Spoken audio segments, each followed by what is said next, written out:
Hello everyone, welcome to today's 5-Minute Friday. I'm Alan from Newlands Nursery and today we're going to be planting up a hardy herb pot. So we're right at the beginning of September and it's all too easy to think that the gardening year is done and we can't do any gardening at all. But even with herbs we can do some stuff, and some really hardy herbs that you can take all the way through the winter. You might not be in the middle of December popping out to the garden and picking them, but to be honest, December can be quite mild as well, and you're still going to enjoy your roast potatoes, soups, stews and stuff like that. And the hardy herbs also go with the dishes that you're probably going to want to eat in the winter as well. So it goes hand in hand, which is quite good. So I've got my 5 herbs and we'll talk about the varieties I've chosen in a second. Let's talk about the compost. So I'm using a multi-purpose compost, but what I'm going to do, you can do it all year round, but specifically for the winter what I'm going to do is mix some gravel in there to aid with drainage.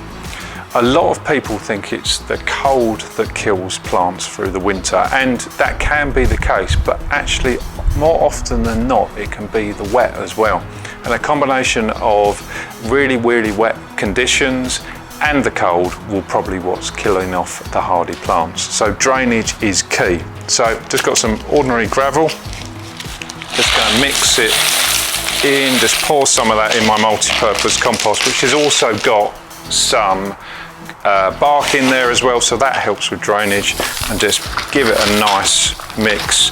You can use bark, you can use sort of horticultural grit, anything like that. I just happen to have this gravel left over from doing a bit of the garden, to be honest. I'm going to mix it all in. Got a few leaves dropped in it from where it's been sitting, a few twigs, but that doesn't matter. Just gonna,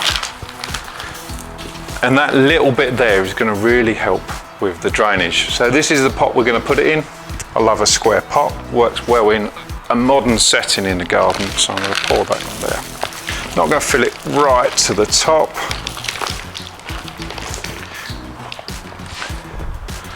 I'd already half filled this just because you don't want to sit and watch me filling pots with soil. And I'd already put grit in there as well.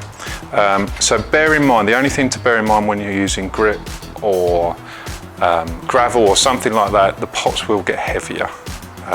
So if you're going to do that and you don't think, and you're filling quite a big pot, this one's quite big, don't think you'll be able to move it, make sure you do it in situ where you're going to leave the pot. So that's topped up. I haven't gone all the way to the top because I want to lay out the plants how I want them to be in the pot. So let's start with the rosemary.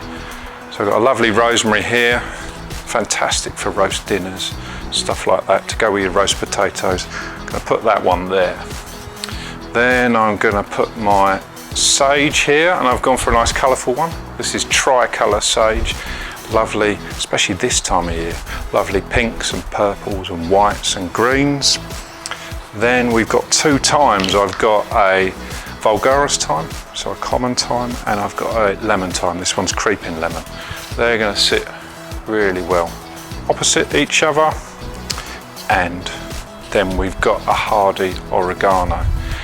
This is acorn bank, fantastic oregano, good for chili con carne. Who doesn't like chili con carne in the winter and stuff like that? So I've laid them out. That's how I'm going to plant them up. I like to lay them out before I start potting up, because half the time you pop stuff up and then you realise you put it all in the place you want, take the pots off, put the compost back on, and you realise actually you wanted that one slightly that way, that one slightly that way. Now I don't know how many containers I've potted up, so I did do it straight away, and this is a nice easy design. But yeah, play around with it. You might think, oh, I'm not entirely sure I like that one there, so stick it there. You could always go and have a cup of tea and sort of think, do I like it? Come back and have a look. I'm going to go for that. It's completely up to you how you do it.